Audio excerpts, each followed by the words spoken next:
সমগ্র জগতের প্রভু শ্রী জগন্নাথ দেব, যিনি সবসময় ভক্তদের ওপর তার কৃপাদৃষ্টি বজায় রেখেছেন। আজ স্নান পূর্ণিমা অর্থাৎ ওনার জন্মতিথি, আর সেই উপলক্ষে আমি এসেছি চারধামের অন্যতম পুরী ধামে।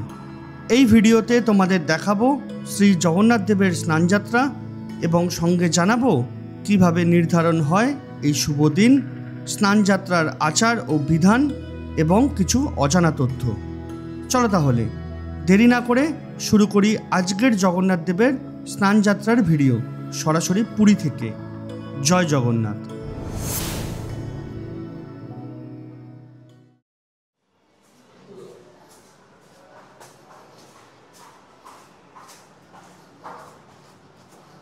হ্যালো বন্ধুরা, welcome to rider escape YouTube channel.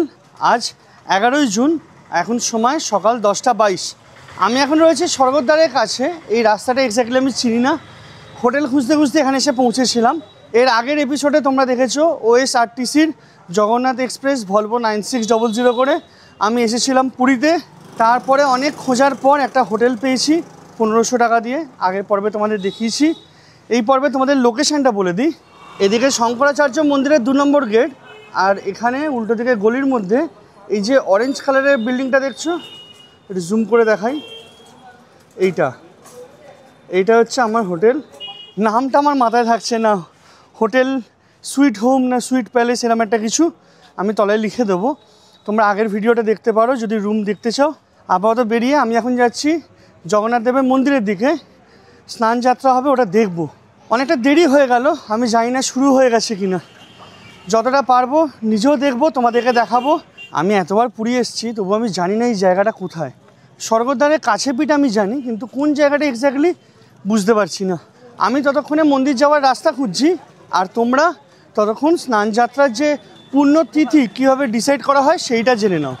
তারপরে মন্দিরের সামনে গিয়ে তোমাদেরকে দর্শন করাবো, তারপরে বাকি ইনফরমেশনগুলো দেবো। এই স্নানযাত্রা অনুষ্ঠিত হয় জ্যৈষ্ঠ মাসের পূর্ণিমা বা স্নান পূর্ণিমার তিথিতে।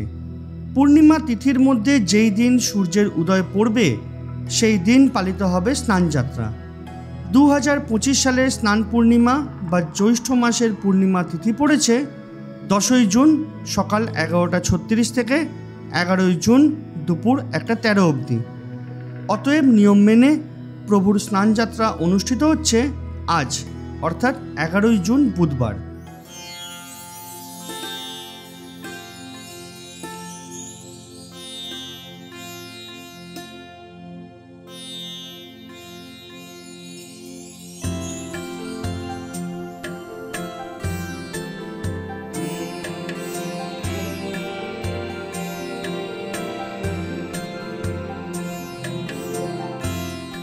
পৌঁছে গেছি শ্রীক্ষেত্র জগন্নাথ দেবের মন্দিরের সামনে।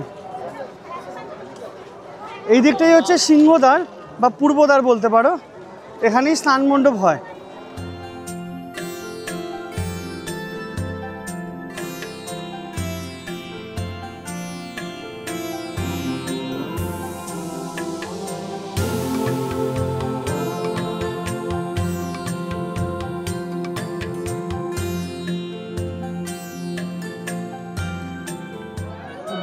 জয় জগন্নাথ।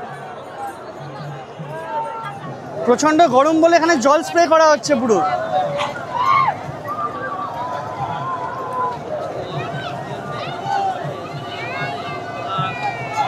এই দেখো, এদিকে হচ্ছে স্নান মণ্ডপ।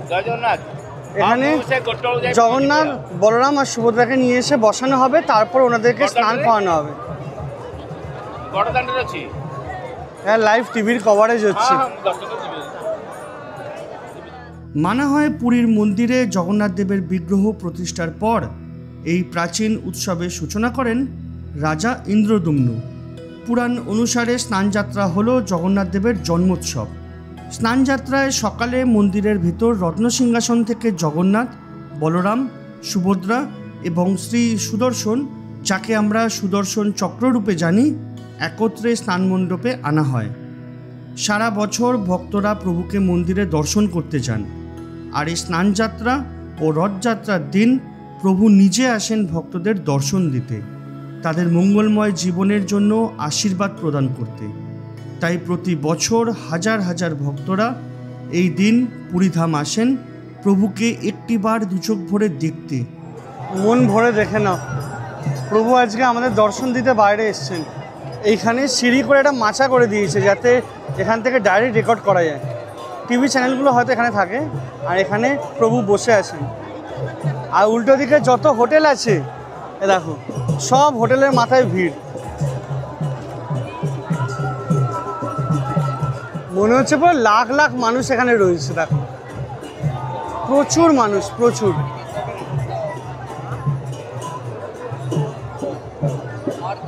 চাইলে লাইনে দাঁড়িয়ে প্রভুর সামনেও যাওয়া সম্ভব, তাহলে একদম সামনে থেকে ওনার দর্শন করা যায়।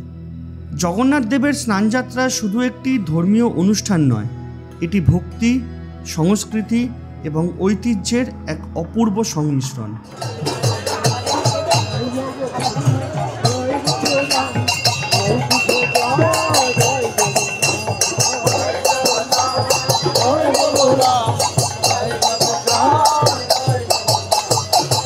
এখানে গরমের ওআরএস খেতে পারো, এই দাদা বিক্রি করছে 30 টাকা করে।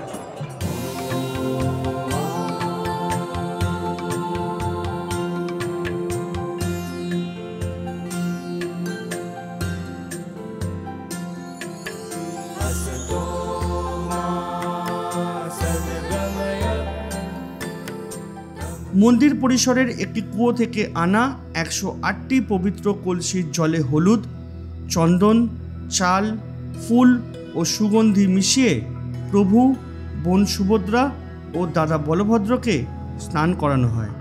এখন স্নান করানোর আগে জগন্নাথ দেবের মালা খোলা হচ্ছে।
অবশেষে প্রভুর স্নান করার দর্শন হলো।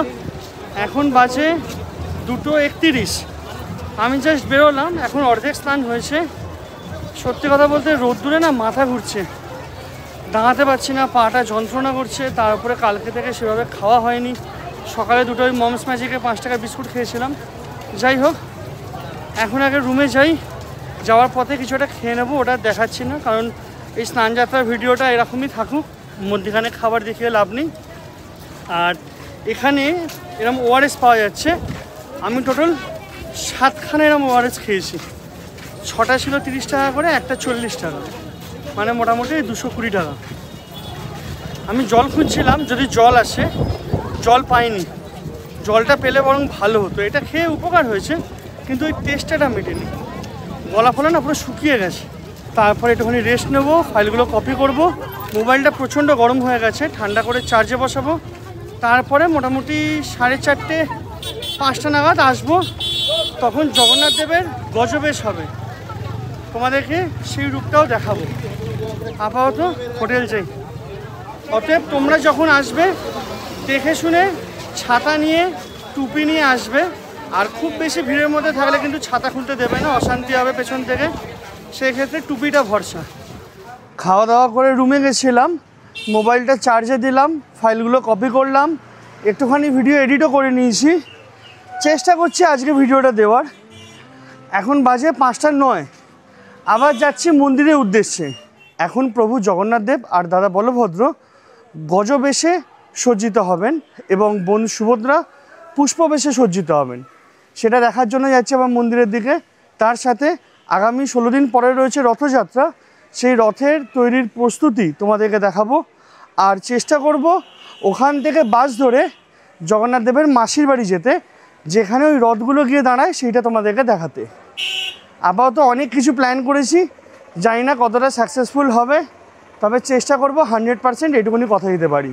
कर्पूर गौरम करुणावतारम संसार सारम भुजगेन्द्रहारम सदा वसन्तं हृदयारविन्दे भवं भवानी सहितं नमामि। স্নান পর্ব শেষ হলে জগন্নাথ ও বলভদ্র হস্তিবেশে এবং বোন সুভদ্রা পুষ্পবেশে সজ্জিত হন। कर्पूर गौरम करुणावतारम संसार सारम भुजगेन्द्रहारम सदा वसन्तं हृदयारविन्दे भवं भवानी सहितं नमामि। এখন প্রভু জগন্নাথ দেব তার বোন সুভদ্রা এবং দাদা বলভদ্রর সাথে একবারে সজ্জিত হচ্ছেন, প্রায় হয়ে এসছে। আমরা তখন রথযাত্রার যে রথের তৈরির প্রস্তুতি সেটা তোমাদেরকে দেখাই। এখানে বেশ সুন্দর করে সাজানো হচ্ছে, তবে আমার মনে হলো আরেকটু টাইম লাগবে। প্রভুকে দর্শনের লাইন দেখো, কোথায় মন্দির কোথায় লাইন দেখো এখনো। আজকে কিন্তু রাত অবধি প্রভু দর্শন দেবেন সবাইকে। কেউ বলছে রাত্রি 1:30, কেউ বলছে 11:30। আমি জানি না এক্স্যাক্টলি কতক্ষণ অবধি উনি দর্শন দেবেন, তবে আজকে অন্য দিনের থেকে অনেকটা দেরি অবধি উনি দর্শন দেবেন। প্রখর গরমে স্নান করে প্রথমে প্রভুর শরীর ঠান্ডা হয়, তারপর ওনাদের জ্বর আসে, যাকে বলা হয় অনস্বর।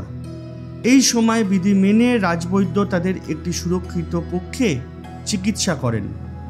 তাই আগামী 15 দিন তিনি ভক্তদের দর্শন দেন না। তার পরিবর্তে দর্শনার্থীদের জন্য রাখা হয় জগন্নাথ দেব, বোন সুভদ্রা ও দাদা বলভদ্রর পটচিত্র। মানা হয় এই সময় প্রভু প্রায় 22 কিলোমিটার দূরে আলারনাথ মন্দিরে আলারনাথ রূপে ভক্তদের দর্শন দেন। এখানে এই যে লাইনটা, এটা হচ্ছে মন্দিরে প্রভুকে দর্শনের লাইন। এই লাইন দিয়ে যারা যাবে তারাই একমাত্র এই রথের কাছ অবধি যেতে পারবে, আদারওয়াইজ ভেতরে যাওয়া অ্যালাউ নয়। এটা হচ্ছে দাদা বলভদ্রর রথ, এটা বোন সুভদ্রার রথ। আর একদম যদি জুম করে দেখাই, এই দিকে হচ্ছে জগন্নাথ দেব প্রভুর রথ। আমি তোমাদেরকে জুম করে একটু পরে দেখাচ্ছি। স্নান যাত্রার ঠিক 16 দিনের মাথায় পালিত হয় রথযাত্রা। প্রভু সুস্থ হয়ে তার বোন ও দাদাকে নিয়ে রথে করে যান 2.5 কিলোমিটার দূরে অবস্থিত মাসির বাড়ি, অর্থাৎ শ্রী গুন্ডিচা মন্দিরে। তোমরা যদি স্নান যাত্রার সময় পুরী আসো তাহলে একবারে দেখে নিতে পারো রথযাত্রার প্রস্তুতি। জগন্নাথ দেবের রথের নাম নন্দীঘোষ। 45 ফুট উঁচু এই রথের 16টি চাকা এবং মাথায় লাল ও হলুদ রঙের পতাকা থাকে। দাদা বলভদ্রের রথের নাম তালধ্বজ। 44 ফুট উঁচু এই রথের 14টি চাকা এবং মাথায় লাল ও নীল পতাকা থাকে। বোন সুভদ্রার রথের নাম দর্পদলন। 43 ফুট উঁচু এই রথের 12টি চাকা এবং মাথায় লাল ও কালো রঙের পতাকা থাকে। আমি আমার সাধ্যমতো তোমাদেরকে এই স্নান যাত্রা দেখানোর চেষ্টা করলাম।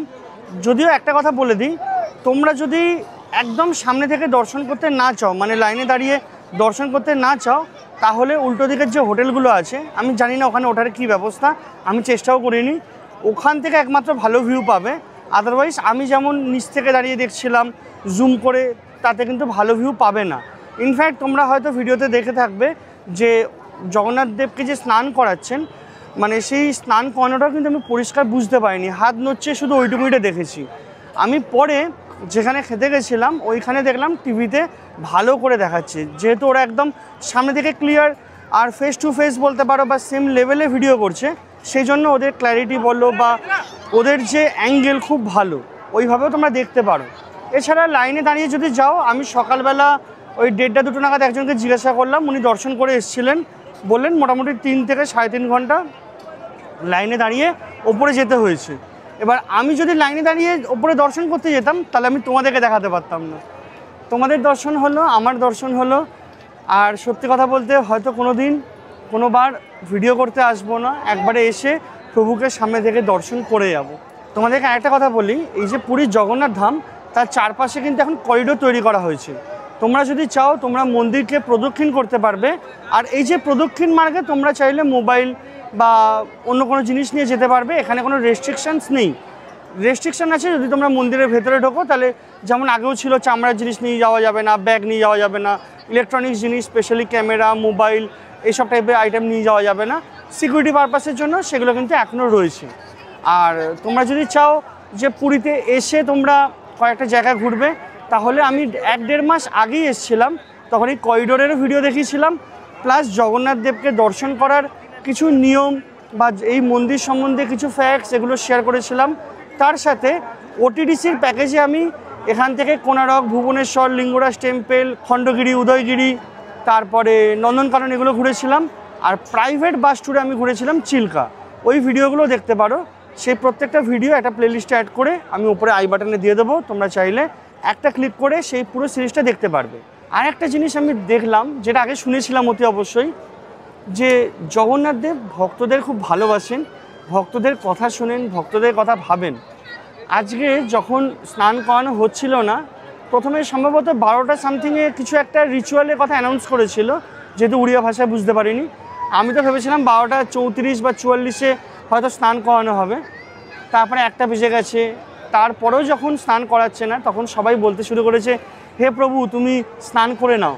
আর মাইকে ইনফ্যাক্ট অ্যানাউন্স করছিল, যা আমি ট্রান্সলেটেড অবস্থায় শুনলাম, যে কোনো একটা ভক্ত হয়তো আসতে পারেনি, সেই জন্য প্রভু অপেক্ষা করছে। এটা সত্যি কথা বলতে গেলেই প্রভু জগন্নাথ দেবের পক্ষেই সম্ভব। ভক্তদের জন্য অপেক্ষা করা, ভক্তদের কথা শোনা, আমি নিজের চোখে দেখলাম। মানে ভক্তরা প্রায় 10-15 মিনিট বললো, মোটামুটি ধরো ওই 1:15-20 দিকে একবার দুবার কিছু মানুষ বলেছিল। তারপরে মোটামুটি ওই 2টো নাগাদ অনেকে বলেছে। তারপরে ওই 2:15 নাগাদ ওনার স্নান হয়ে গেল।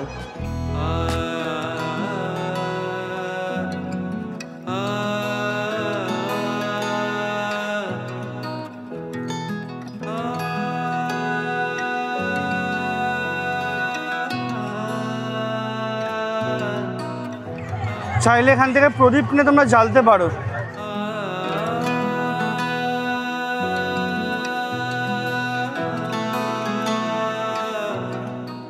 এখান থেকে দেখলে বুঝতে পারবে কত লোক মোটামুটি আছে।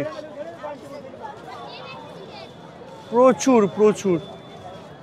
সম্ভবত মাসির বাড়ির দিকে বাস চলছে না, আর এখন হেঁটে গিয়ে আবার হেঁটে আসা, আজকে ভিডিও দিতে পারবো না।